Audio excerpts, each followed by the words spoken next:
Boa noite, estamos aqui ao vivo, nosso primeiro encontro de mulheres, presencial e também ao vivo para vocês aí de casa pela internet. Hoje estamos aqui com a Sandra Bacelar, que é mãe do Enzo, e ela vai contar um pouco pra gente dos desafios da maternidade e de ser mãe de um garotinho muito especial que está no espectro autista. Tudo bem, Sandra? Prazer estar aqui, obrigada. Estou me sentindo honrada de ser a primeira presencial depois da pandemia, Pois é, a gente já está há quase 2 anos fazendo esse encontro de mulheres e esse é o nosso primeiro presencial aqui e eu estou muito feliz de ser com esse tema maravilhoso, né, que a gente tem que muito a falar ainda. Com certeza. Agradeço muito por você estar aqui dividindo com a gente sua história, porque ainda é um pouco de tabu, né, para várias famílias. E eu me lembro que com uns 11, 12 anos eu ouvi falar de espectro em Shakespeare, sei lá, alguma coisa assim. Eu também. E depois que Hamlet. Peça de Hamlet, é, Shakespeare, ele fala em espectro. Né, do tio dele e tal. Isso. E aí depois que eu fui conhecer um pouco do autismo, eu fiquei assim, eu demorei a entender, sabe? E eu queria que você contasse um pouco pra gente, porque o Enzo não nasceu com autismo, né?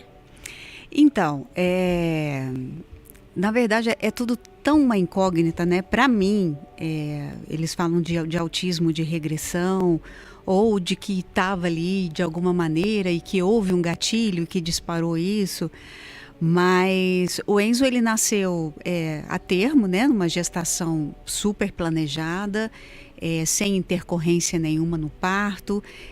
Teve ali os primeiros meses de desenvolvimento no quadro do esperado, super normal. Chegou a falar algumas palavras antes de 1 aninho, falou lua, papai, mamãe. E de repente, com 12, 13 meses, o Enzo parou geral. E foi assim, de uma forma muito abrupta, sabe? Quase que do dia para a noite.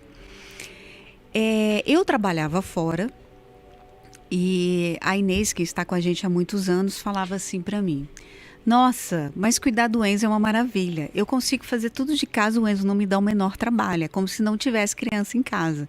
E eu sempre achava aquilo engraçado. Falei, não é normal você não achar que tem uma criança em casa se você tem uma criança em casa, né? E uma vez eu fiquei de atestado, fiquei doente, resfriada, não me lembro. Fiquei 1 semana em casa e eu reparei o silêncio mesmo. E um silêncio que me incomodou. E eu falei, gente, realmente tá diferente, né? Aí eu passei a notar que o Enzo começou a evitar contato visual, o Enzo passou a se isolar. Eu tinha um pé de limão lá em casa, ele ia para debaixo desse pé de limão e ele pegava uma folhinha, ele ficava rodando a folhinha. E se eu deixasse, o Enzo ficava ali 3 horas, sem sair daquele pé de limão. E eu não falei para o meu marido. Né? Eu acho que as mulheres, elas cometem o erro de sempre tentar poupar, né, os homens. E eu falava, não vou falar, porque começou a vir a suspeita, né, que eu sou da área de saúde, também sou fonoaudióloga, mas falei, não vou alertar, porque se não for, vai ser sofrimento duplo, né? Então, vamos esperar. Então, eu passei um mês nessa angústia. E aí, observação e alerta, coloquei o Enzo em esses contraturnos de aulinha de psicomotricidade, em grupo, com outros bebês. E aí eu passei a ver a diferença mesmo gritante em relação às outras crianças. Quando você coloca, né, junto, aí você começa a ver realmente que ele fazia umas coisas muito atípicas, diferente das outras crianças. E as minhas suspeitas foram se confirmando, né? Até que teve um dia que ele chegou do trabalho, o Enzo correndo no jardim em círculo, em volta de uma planta que eu tinha. E eu falei para ele, olha, eu tô suspeitando que o Enzo é autista. Você tá doida? O menino só não fala. Falei, não, ele não só não fala. Olha para ele, presta atenção, chama o Enzo. Aí ele chamou, o Enzo não olhou. Enzo continuou correndo. E aí ele chamou umas 3 vezes, o Enzo não olhou. Aí eu falei, você tá vendo isso daí que ele tá fazendo? Ele não tá brincando. Esse ato de correr que ele tá fazendo em círculo, a gente chama isso de estereotipia. Ele não está fazendo isso daí de uma forma de uma brincadeira. Ele está se regulando sensorialmente. E aquilo para ele... E aí meu marido não falou nada. Ele nem contra-argumentou, sabe? Ele ficou calado. E naquela noite, acho que eram umas 2 horas da manhã, eu acordei com a minha cama balançando. O choro do pai, né? O que eu chorei durante um mês, ele vivenciou naquela noite e na solidão dele. Eu lembro que esse dia ele chorou de 2 horas da manhã às 6 da manhã. Eu estava virada de costas, eu nem virei. Falei, eu vou deixar, porque ele está vivendo a dor dele, né? Dei privacidade, fingi que não vi. E ele chorou muito, soluçou muito, questionou muito Deus, né? Deus, por quê? Por quê? Porque era um filho muito desejado, né? Ele já tem 2 filhas, então ele sempre quis ter um menino, né? E esse menino veio. Então, foi um momento muito doloroso ali para ele. E muito novo, né? Eu, como já estava vivendo aquela angústia há mais de um mês, para ele foi naquela noite. Só que os homens, eles reagem de uma maneira muito diferente da nossa, né? Ele, no outro dia, acordou... Então tá, vamos lá, o que tem para fazer, nós vamos para onde? E eu naquela querendo viver o luto, sabe? Querendo ficar na toca. E ele querendo resolver. Chorando e não querendo ver o mundo, assim. A sensação que eu tinha, Bruna, é que tinha uma nuvem negra estacionada em cima da minha casa, assim, ó, pântano geral. E eu tava vivendo aquela escuridão. E ele me puxando até me repreendendo, sabe? Não, você não pode ficar assim, a gente tem que correr atrás. E hoje eu vejo que isso foi um erro. Eu devia ter me permitido viver aqueles 3 meses de luto, porque a caminhada é longa, né? Vai ser uma coisa que é para sempre. Então, o que mudaria 3 meses a mais, 3 meses a menos, né? De eu viver meu sofrimento ali. Então, eu lembro de dias de eu levando o Enzo para terapia, que aí já começou as terapias, eu chorava tanto que eu não enxergava o para-brisa do carro. Por causa das lágrimas. Por causa das lágrimas. Olha, em tempo de bater o carro, um menino no banco de trás assistindo tudo isso. Então, assim, hoje eu vejo que eu fiz muitas coisas erradas e que o Enzo realmente não precisava ter presenciado tudo aquilo. Mas é inexperiência, né? Caímos em muitas ciladas, né, de tratamentos mirabolantes, para começar caímos em uma terapia que a médica na época indicou, uma psicóloga que fazia psicanálise. Cura autista? Como você vai fazer psicanálise numa criança autista? Então, mas foi a falta de conhecimento aliada ao luto, ao sofrimento. Então, você não pensa. Se tem um médico na sua frente e fala, olha, você tem que ir nesse lugar, você pega e vai. Então, assim, perdemos um tempão, gastamos uma fábula de dinheiro. E, enfim, até eu entender que aquilo ali não ia dar certo e que eles precisam realmente de terapia comportamental. Então, foi um processo. Então, de lá para cá, o Enzo hoje está com 11 anos de idade. A gente aprendeu a conviver muito bem com o autismo, né? Hoje a gente lida muito bem com essa situação. Como eu vivi aquilo tudo lá atrás, né? O sofrimento, o luto, a minha família não mora aqui, o pouco suporte que eu tive deles, vindas para cá, minha mãe passou temporadas, meu pai passou temporadas aqui comigo, eu me senti meio que na obrigação de acolher outras mães, né? Eu falei, gente, se a gente passou por isso, sem ajuda, por que não ajudar outras famílias? Falei, vamos criar grupos aí, né? Eu conheci outras 2 mães, a Débora e a Monique, que já tinham se conhecido em salas de espera, de consultório, que é onde as mães vão se conhecendo. E elas criaram um grupo no WhatsApp chamado Anjos Azuis, aí me chamaram para participar. Esse Anjos Azuis cresceu absurdamente, hoje é um grupo enorme. E dentro desse grupo eu comecei a sentir a necessidade de criar outro grupo, que é o Berçário de Mães, que foi criado exclusivamente para diagnóstico recente. Por quê? Esse começo, essa primeira notícia que vem, deixam as mães num estado muito de solidão. Porque você, nesse primeiro momento, você só quer falar sobre o assunto. E é um diagnóstico para a mãe também, né? E é tudo muito novo. Agora você é uma mãe de autista. Exatamente. Não é uma mãe normal, né? Não é uma mãe que vai bater a cabeça e todo mundo vai saber te dar um conselho, uma experiência, qualquer pediatra vai te ajudar. A criança com autismo, até hoje, né, tem médicos com limitações, pediatras com limitações. Com certeza, a maioria dos pediatras não sabem, inclusive, detectar, sabe? Porque hoje no Brasil, o que acontece? Diagnósticos tardios. Ou às vezes crianças que já estão com 12, 13 anos sem diagnóstico. Primeiro porque o sistema público é falho, né? Mães que tentam uma consulta com um neurologista na rede pública, elas não conseguem. Tem mães que ficam 2 anos para uma consulta com um neuro, que vai começar um processo de investigação, que vai pedir alguns exames. Até essa criança entrar em terapia, há um processo muito grande aí. E como tem essa falha do sistema público de acudir muito precocemente, e esse diagnóstico vir rápido, você acaba perdendo um tempo precioso que são os primeiros anos de vida, né? Desenvolvimento. Exatamente, onde o seu cérebro ali está muito plástico, né? Onde você consegue ainda ter muitos ganhos. Enfim, aí eu senti essa necessidade, falei, gente, vamos criar especificamente para essas mães. Por quê? Essas mães, quando elas entram no luto, e muitas na não aceitação. E vergonha. Negação, vergonha. Se culpam totalmente. Eu passei, acho que anos culpando um sushi que eu comi na gravidez. A vacina, né? Sushi, a Coca-Cola. Gente, foi um peixe cru, metais pesados. Ou seja, até eu me conscientizar que a culpa não era minha, nem da minha idade, que a minha gravidez também foi tardia, né? Tive o Enzo com 42 anos de idade.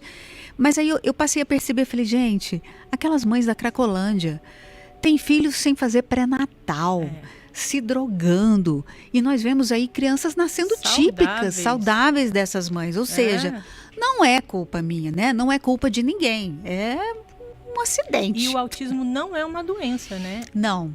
Então, assim, não tem muito... Ele é um transtorno. E ele também não é detectável, Bruna, em exames. Nem hoje eu vejo também que eu não precisava ter feito as loucuras que eu fiz com o Enzo também.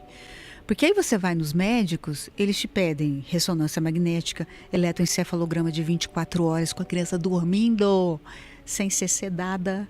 Você tem noção do que é um eletrocardiograma de 24 horas? Numa criança. Da criança cheia de eletrodos na cabeça e sem poder acordar, sem mexer e sem arrancar aquilo. Aquilo foi um pânico para mim, um pesadelo.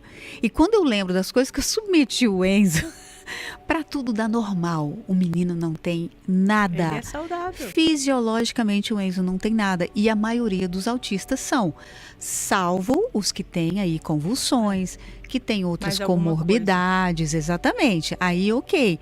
Mas num caso como o Enzo, você não tem necessidade. Eu não tinha necessidade de fazer... Olha, eu fiz aquele exame do cariótipo sanguíneo. Quando o resultado veio de São Paulo, que eu abri o envelope, é uma foto dos pares de cromossomos. Eu lembro que eu abri a foto, eu mostrei para meu marido, eu falei, olha, a minha ascendência inteira não tem essa foto, e nem a sua. Nem a próxima vai ter, né? E provavelmente nem a próxima geração, e nem a futura, enfim.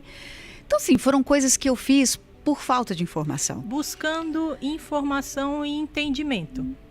E porque os médicos mandavam. Vai fazer, e eu acho que os médicos também, e eu entendo também essa relutância, e olha só, o Enzo, aqui em Brasília, eu levei ele em 3 psiquiatras e 3 neuros, nenhum quis fechar o diagnóstico. Eu tive que ir para São Paulo, porque eu queria um diagnóstico. Não, ele é muito novo. Não é esperado que a criança não fale até os 5. Como que uma criança não vai falar até os 5, gente? Ainda mais nos dias de hoje.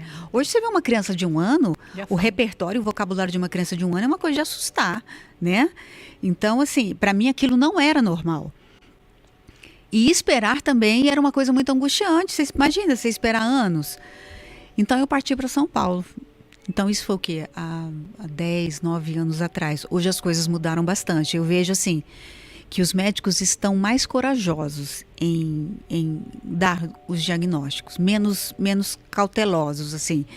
Porque eu até entendia, tá? Eu acho que o medo deles é tipo, olha, você tem um filho autista. E lá na frente não ser. Pode ser só um atraso simples de linguagem, pode ser, né? Menos autismo. E aí você aterroriza aquela família e no final não é. Ou até sofrer um processo. Então, assim, é compreensível também. Mas você também não pode perder esse tempo. E se está tão visível algumas características, como a falta de contato visual, você tem uma tríade aí muito latente, que é a falta de contato visual, a ausência de linguagem, os movimentos repetitivos, né?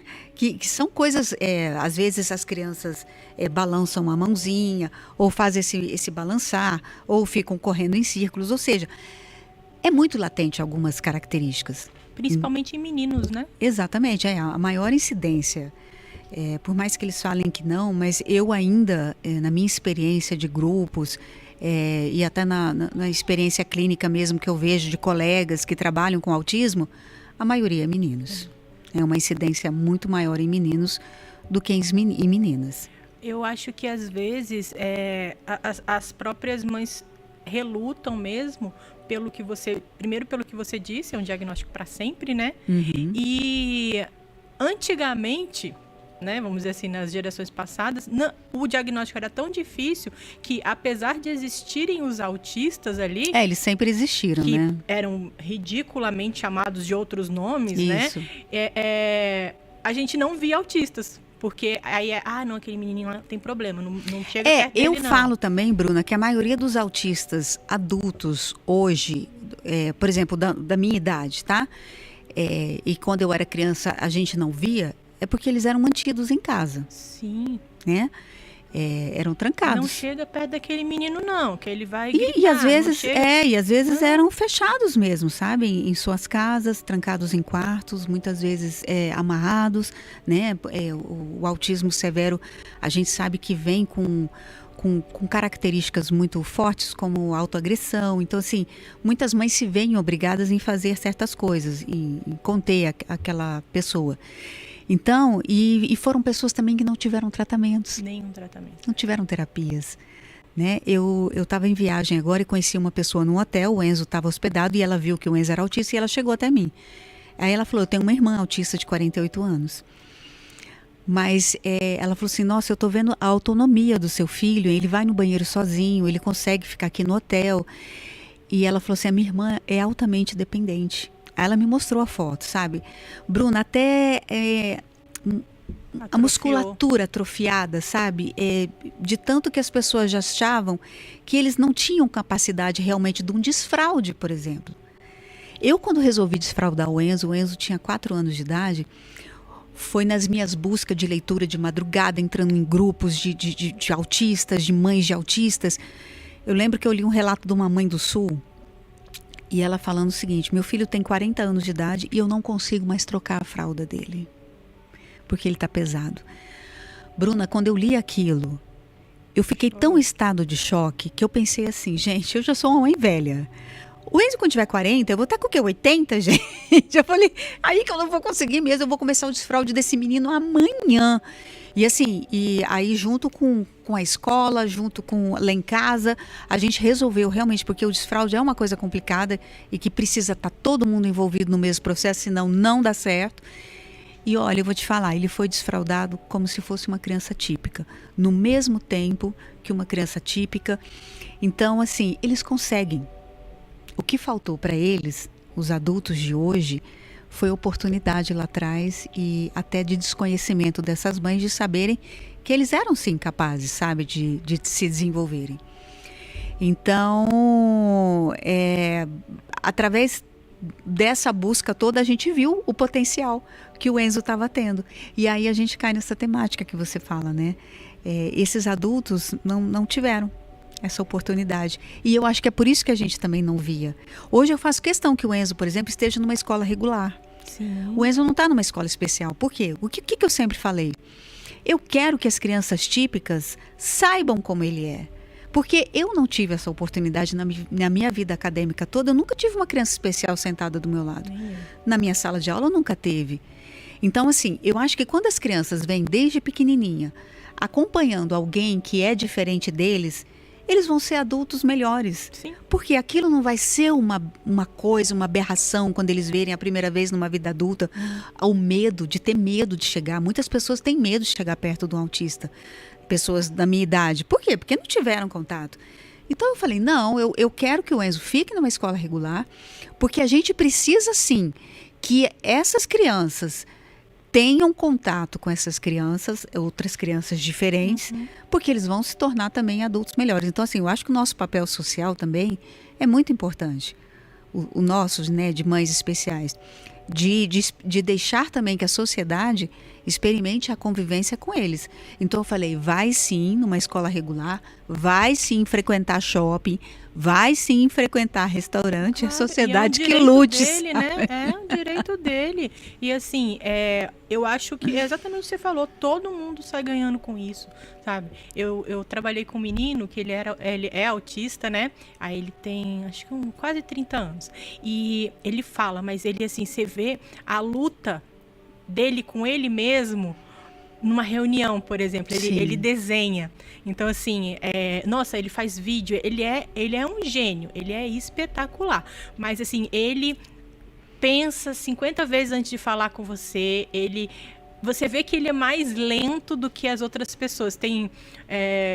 Você já viu aquele seriado The Good Doctor? Sim, que ele para assim e vê as coisas passando? Isso. Eu acho que ele tem umas coisas dessas. Então, assim, você respeita o tempo dele, que eu acho que é uma coisa que todo mundo deveria fazer, não só com autistas, mas com todo mundo, né? Uhum. E o cara te entrega, Sandra, um trabalho que eu nunca vi igual. E depende da gente ter a oportunidade de ter o trabalho que ele faz. Exatamente. Porque a gente, sabendo lidar com ele, entendeu? Então, assim, muita gente sai perdendo com essa falta de conhecimento da neurodiversidade, né? Da neurodiversidade. Quando ela não é aparente, eu acho que fica um pouco mais difícil. Você vai entrar na sala do Enzo, ninguém vai olhar e falar assim, o Enzo é autista. Ele é fisicamente igual às outras pessoas, mas a gente tem que saber que dentro daquela sala pode ter um autista. E ali todo mundo trabalhar para se adequar a isso. Isso é tão importante na nossa sociedade e às vezes eu acho que as pessoas querem facilitar exatamente como você falou. Não, vamos colocar os autistas numa sala, o pessoal de síndrome de Down na outra e não sei o quê, e vamos tratar cada um de um jeito e ninguém vai ser tratado igual. Porque as igualdades têm que ali, né, se desigualdar. E você acha, assim, que o Enzo hoje tem muito mais a oferecer para você, ainda assim, de crescimento pessoal? O tempo inteiro. Eu sempre brinco que o Enzo sempre amanhece diferente. Ele nunca é igual ao que ele foi ontem. Ele sempre vai ter uma novidade a mais. É importante a gente ressaltar aqui também que os autistas, nós temos autismos, né? Por isso o espectro. Uhum.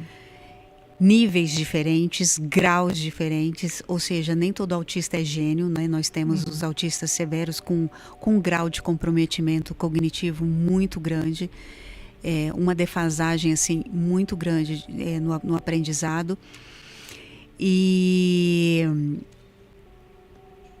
Mas é um tijolinho, sabe? Se você der oportunidade, estimular, essa criança está...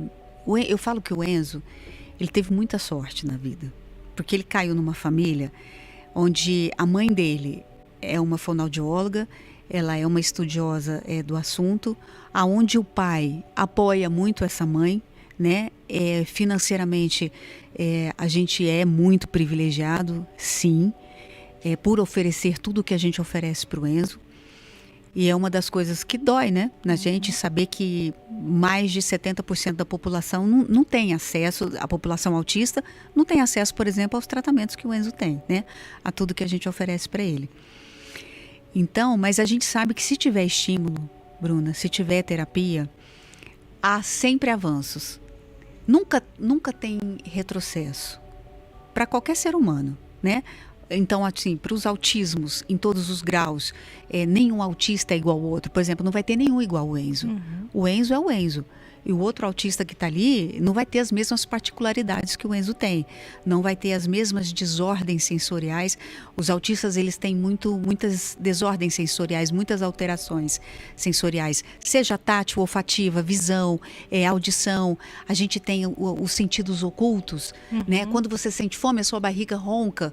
Você sabe que aquilo é fome, está doendo a sua barriga, porque você está com fome, se você comer, aquilo vai passar. Alguns autistas não conseguem perceber isso. sentem a dor da fome, mas não conseguem perceber que se eu comer, aquela dor vai passar. Aquela dor ali, oculta, que ninguém está vendo, pode desencadear um surto, uma crise, num shopping, num lugar público. Ansiedade, tudo, mas principalmente essa dor oculta. Né? O medo, quando a gente sente medo, o que acontece? Nossa pupila dilata, nosso coração dispara. Você imagina um autista sentindo isso, sem saber que é porque ele está sentindo medo. Né? Essas emoções são muito difíceis para eles reconhecerem. Não só neles, como também nas outras pessoas. Então, nós temos muito aquela famosa frase que as pessoas falam: aquele menino ali é autista, mas ele é altamente pedante. Ele se acha o dono da razão, que são os autistas leves, né? O grau 1, que são os inteligentes, né? Os autistas que vão muito bem. Mas eles têm muitas dificuldades de relacionamento social. Justamente por essa dificuldade também deles reconhecerem a emoção no outro. Então, assim, para eles é muito difícil reconhecer se você está triste ou se você está feliz. Se você ele fez alguma coisa que te desagradou e você expressa aquilo, ele não consegue perceber. Sarcasmo, então ele passa por cima ali da sua emoção e vida que segue. E aí você fica naquela, eu fiquei chateada com o que você falou, você não notou? E ele vai falar para você, não, eu não vi o que eu fiz de errado. E eles não veem mesmo, bem sabe? Literal. Exatamente. E é bem aquilo que a gente vê, né, no Good Doctor. Eu lembro um episódio que eu estava assistindo, que ele se apaixonou e ele não sabia o que ele estava sentindo. Até que ele vira lá pro tutor dele e fala: olha, eu estou sentindo umas coisas estranhas. Quando eu vejo a menina, meu coração dispara, eu sinto falta de ar, eu sinto não sei o quê. E ele, sem saber o que fazer com aquelas emoções, né? Até que no final o cara fala, você está apaixonado. Estar apaixonado é assim. Então eles têm muita dificuldade, por mais que você ache. Eles sentem. Mas eles não reconhecem o porquê que eu estou sentindo isso, esse desconforto. Eu acho que é uma coisa mais de desconforto. Eles. E o Enzo, que é mais severo, ele também sente e não consegue... Se você fica longe dele, ele vai sentir saudade? Então, para mim isso é uma incógnita. Por exemplo, eu viajei esses tempos atrás, meu pai faleceu, né, há 2 meses, e eu fiquei ausente 3 dias. E quando eu cheguei, a sensação que eu tive foi que ele, tipo, X, sabe? Meu gato. Exatamente. Aí, passado um tempo, ele chegou perto de mim, me abraçou, me beijou, trouxe o cobertorzinho, para que a gente faz uma brincadeira com o cobertorzinho. Aí, naquele primeiro momento, assim, eu ainda falei, caraca, né? Mas, ao mesmo tempo, me deu um sentimento bom, de tipo, ok, se eu faltar, eu não sou tão imprescindível de que ele vá morrer, sabe? Longe de mim. Isso também me gerou um certo conforto de saber que ele ficou bem. Minha mãe não está aqui, ok, eu estou bem. Ou talvez ele não teve o discernimento do espaço, né? Do quanto tempo que eu fiquei fora. Talvez para ele aquilo ali não tenha sido tantos dias, 3 dias. Para ele talvez tenha passado 24 horas. Não sei, mas nesse primeiro momento eu senti que ele não... Ele tem ciúmes de você? Tem. E ele entrou numa fase, agora ele está com 11 anos, e como ele tem um atraso muito grande, ele começou a fazer umas coisas engraçadas, porque o tamanho não comporta com as coisas que ele está fazendo, né? Mas quando o pai vem e me abraça, ele vai e se enfia no meio e meio que afasta. Começou a fazer umas artes assim mirabolantes, que ele não fez naquela época, que a Inês falava, ele é tão quietinho, ele começou a fazer tudo agora. Agora tá com 3 anos, né? Eu tô no caos geral lá de casa com ele fazendo as artes, né, mais mirabolantes. Não, mas é bacana. Minha mãe mesmo fala pra mim, Sandra, mas olha que legal. É sinal que ele não tá estacionado. Ele tá desenvolvendo, esse cérebro tá desenvolvendo. Tá atrasado, tá lento, tá defasado, mas tá caminhando, não tá estagnado. Então isso é uma coisa legal. A outra coisa que a gente precisa conversar sobre é medicação. Medicação, boa. Né? Quando eu fui para São Paulo, nesse médico, ele virou para mim e falou assim, olha, não existe medicação para autista. Não existe uma medicação que você fala, lê lá na bula, autismo. Nós usamos medicações para outras patologias e que a gente usa nos autistas. Isso foi há 8 anos atrás. O que a gente faz, Sandra, quando a gente medica essas crianças, é para que os cuidadores continuem conseguindo a cuidar. Entendi. Porque ele falou assim, como é que uma mãe vai passar 7 dias sem dormir? E tendo que cuidar dessa criança no outro dia, não só dessa criança, mas cuidar da casa, cuidar do marido, cuidar de tudo, dos outros filhos, porque tem várias mães que não tem só aquela criança, tem outros. Aí eu parei para pensar, é mesmo, né? Tipo a lobotomia, né? Ele falou, como é que faz? As pessoas faziam para o outro ficar quieto. Então era um remédio para amansar a criança, para você ter tempo de fazer outras coisas. Não que o autismo esteja sendo tratado ali. Exatamente. Então, assim, hoje o que eu vejo, e eu não medico o Enzo, tá? Eu optei por não medicar e foi até uma indicação dele que ele virou para mim e ele analisou o Enzo, né? Ele falou assim, eu lembro que ele bateu no ombro e falou, o que você tá fazendo aqui? Volta para Brasília. Primeiro que ele perguntou, o que você tá fazendo aqui? Eu falei, não, eu quero um laudo, né? Aí ele falou, você veio num especialista de autista e não sabe o que seu filho tem? Eu falei, não, eu sei, mas eu quero um papel, eu não posso eu mesmo me dar um papel, eu preciso de um laudo. Aí ele ainda brincou, falou, eu não sei o que acontece com esses médicos de Brasília, eu recebo 1 quilo de mãe de Brasília aqui por mês e querendo o diagnóstico. Aí ele falou, seu filho é autista? Aí ele bateu no irmão e falou, volta para Brasília, continua fazendo o que você está fazendo, porque aí eu falei, eu estou fazendo psicóloga, ele tem TO, ele tem natação, ele tem não sei o que, continua fazendo o que você está fazendo e eu não vou medicar seu filho, porque eu não vejo necessidade. Seu filho dorme bem à noite. Então ele falou assim, tem vários autistas que não conseguem dormir à noite, né? Que passam dias, se deixar, passam dias acordados. Então essas mães realmente elas não aguentam. Ou que são extremamente hiperativas, ao ponto de quebrarem a casa inteira, né? Então, nesses casos, realmente a gente precisa medicar. E ele falou, e eu não tô vendo isso no seu filho. E aí eu resolvi, sabe, Bruno? Eu falei, então nós vamos ficar sem medicação. Eu falei, se lá na frente o negócio apertar, a gente entra. Tô agora na expectativa da adolescência, né? Dos hormônios.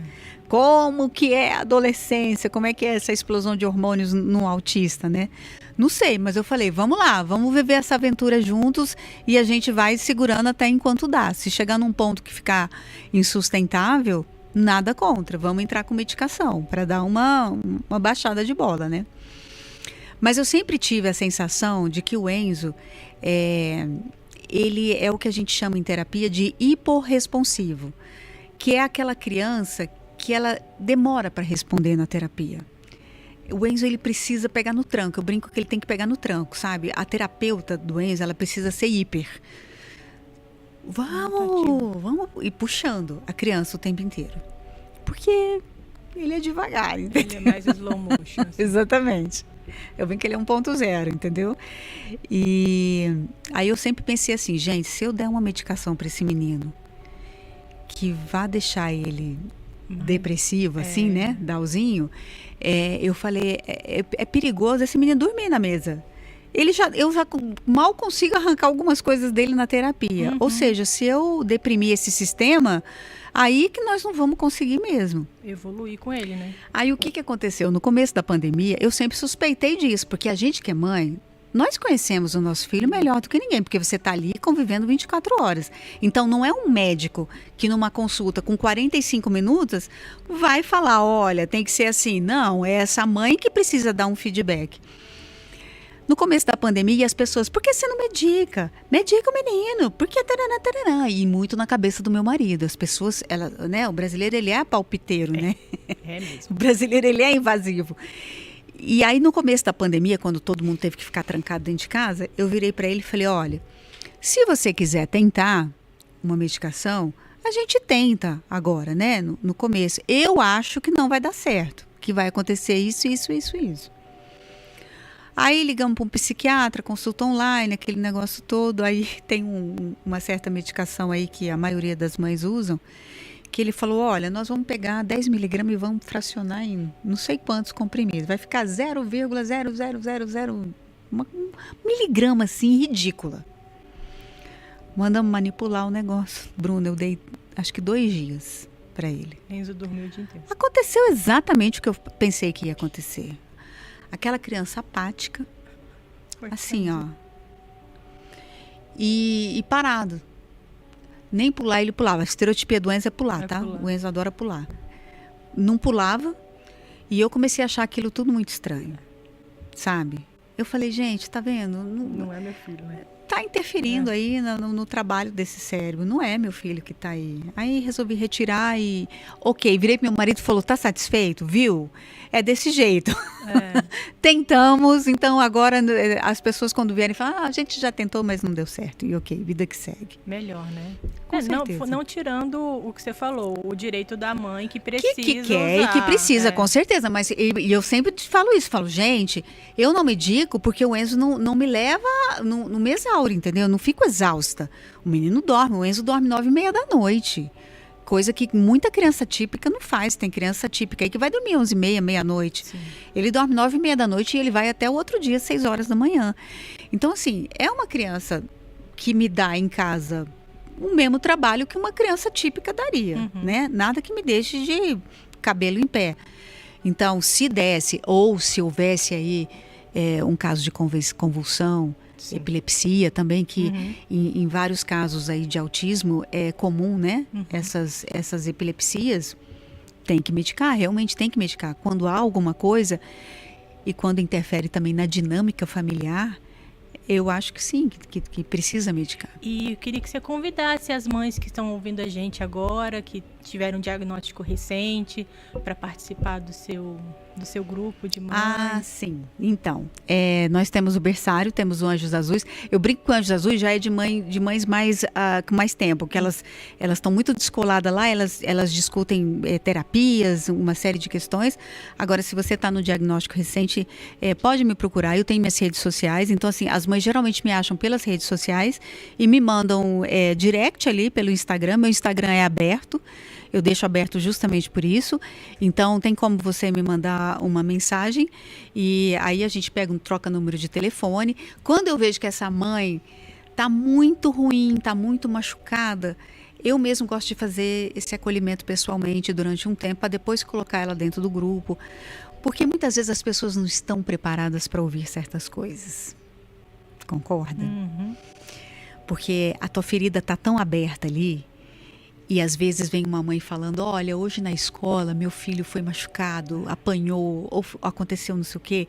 Então assim, tem coisas... Eu lembro que no começo eu li um livro, Não Espere, Haja, nunca me esqueci, é um livro da capa azul. Bruna, eu não devia ter lido aquele livro.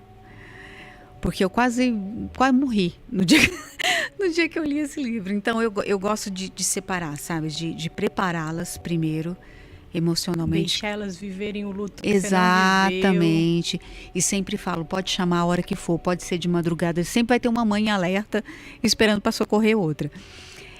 Mas elas precisam estar minimamente fortes emocionalmente para poder encarar o começo de uma jornada que vai ser muito longa. Então a gente deixa aí a mensagem, né, Sandra, para as mães virem com o peito aberto, procurar vocês. E tem uma frase que me falaram, não sei se é Shakespeare, não há longa noite que não encontre um novo dia. Então, por mais que vocês acham que vocês estão num pântano de lama até aqui, eu sempre falo o seguinte para as mães: tem uma luz, tem uma saída. Eu tô aqui na margem, eu não posso entrar aí para te puxar, você vai ter que vir sozinha. Mas nenhum dia vai ser igual ao outro. Essa dor que você está sentindo hoje não vai ser igual amanhã, e a depois de amanhã também não vai ser. Então, assim, sempre vai melhorar, sabe? E vai chegar um ponto que você vai estar aqui também socorrendo outras mães. Eu tenho uma mãe de São Paulo, de Santos, a Daniele, a Daniele, uma vez, eu estava indo para uma festa, 11 horas da noite, ela me chamou. E meu marido querendo descer para ir para a festa, eu falei, vai que depois eu desço. Eu fiquei 1h30 com ela no celular. E ela estava muito mal. Muito mal, muito mal, muito mal, muito mal. Conversamos um tempão, tal, consolei. E hoje essa Daniela é a primeira que dá o consolo, entendeu? E aí um dia eu falei para ela, falei, né? Daniela, olha que coisa linda, você lembra lá atrás você? E quando eu vejo você aqui dando essa força para outra mãe, falando que, olha, você vai conseguir, você vai sair dessa. Aí ela fala, é mesmo, né, Sandra? E aconteceu igualzinho você falou. Falei, acontece mesmo, sabe? Não há longa noite que não encontre um novo dia. Bom, com essa a gente termina. Eu agradeço muito você. Obrigada a você, assim, Bruna. não só por essa entrevista, mas por tudo que você faz. Você sabe que eu sou sua fã há muito tempo, acompanho muito. Eu optei por não ter filhos, mas imagino que a maternidade deve ser uma loucura, ainda mais uma maternidade azul dessa. Exatamente. Eu brinco que a maternidade ela te leva do 8 ao 80 em questão de segundos, entendeu? Não Você é vai do mesmo? céu ao inferno e vice-versa. Mas deve ser muito gratificante, porque todo mundo tem muitos filhos, né? Então, em nome da BDB Cultural, eu agradeço muito e vou ficar sempre de olho. Mães também, por favor, acompanhem. É Sandra _Bacelar? Não, é só Sandra Bacelar. Sandra Bacelar. É. Então, acompanhe a Sandra e ela vai ter sempre um tempinho para vocês. Com muito certeza. obrigada, viu, Sandra? Obrigada a você, Bruna.